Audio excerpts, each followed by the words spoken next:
Hey everyone, this is part two of the videos I'm creating on tragedy and the tragic hero. And I believe in the class video I left off on talking about Friedrich Nietzsche, the German existentialist philosopher who wrote The Birth of Tragedy.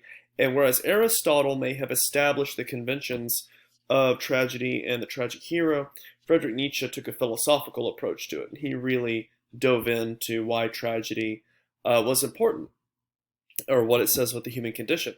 Because all things considered, tragedy as a genre of fiction has endured for millennia.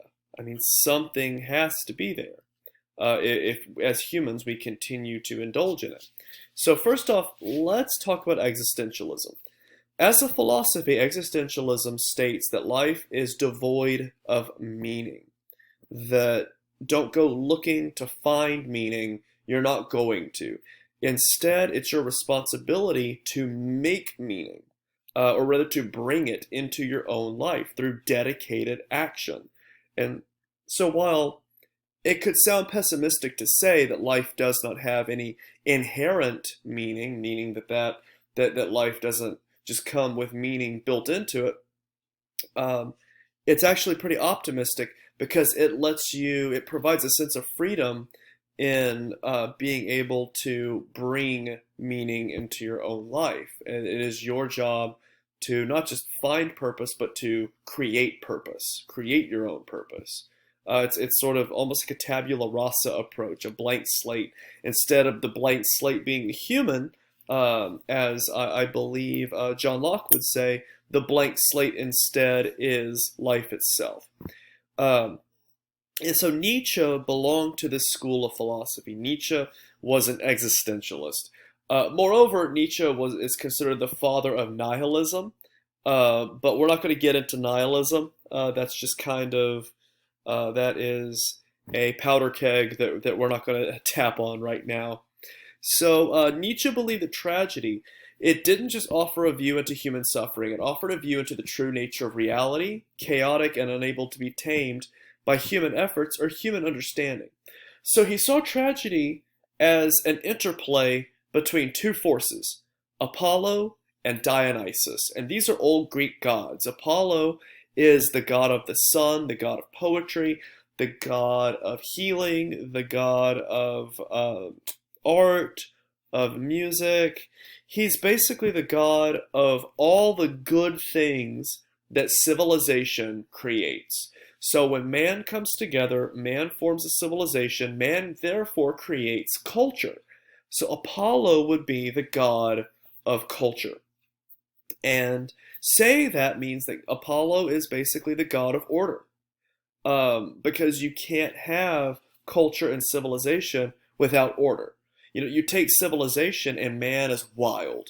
Man sort of returns back to his wild nature. So Apollo represents order, Apollo represents civilization, Apollo represents culture. And then you have Dionysus, who is the god of wine, fertility, and most importantly, what's called divine madness. So he's a chaos god. This is almost like Superman and Batman, these two sides of maybe even the same coin. Dionysus as a god of chaos is not to say that he's bad. He's chaos in that he represents the sort of wild chaos of nature, not that sort of just bizarre, chaotic energy that you may see when someone is, I guess, pretending to be chaotic. But when you see like the chaos of like a 3-year-old or a 2-year-old, they're just completely chaotic. I mean, that's that Dionysian force. And so Nietzsche believed that tragedy was this push and pull between Apollonian and Dionysian forces, order and chaos. And like I said, Dionysus represents the more wilder nature of man. There's a very, very old archetype called the Green Man. And scholars believe that Dionysus was the first of these archetypes. The King Arthur myth has one. He's called the Green Knight, which one of King Arthur's knights go and fight him. He even cuts his head off, and if memory serves me, it doesn't kill him. I mean, it's very bizarre. And it almost the story about the Green Knight almost reads like a fever dream. It's like something you would hallucinate, which ironically enough, Dionysus is the god of that. He's the god of like delirium and hallucination. Um, and so Dionysus represents that. He represents the wild man. You could also say the wild woman. It's not gender specific. Whereas Apollo represents culture and civilization, the order of the world and man. And so, perhaps, Nietzsche says, tragedy illustrates man's perpetual and ultimately futile attempts to control that which surrounds him. Man tries to apply the force of Apollo, that form and that order, onto chaos, and it only works so far. It works a little bit, but in the end, man is sort of revealed to see that his attempts to control chaos, his attempts to control the chaos of nature, is futile because nature doesn't play by the rules of man. A human may say, well, it's sad when a lion eats a baby innocent lamb, but to nature it's fine because that's the way things happen. The lion is being the lion and the lamb is being the lamb. So there's even then there's an order to nature, but man will apply this. No, man will apply good and bad to nature. Nature doesn't see good or bad. Nature is just nature. Nature just exists. Again, like I said, Nietzsche saw tragedy as dreamlike. It almost feels like it's taking place in a strange dream, noting that tragedy often contains an element that is patently unbelievable, meaning it is something that just is very dreamlike. It's one step out of reality. In Oedipus Rex, it's the Sphinx.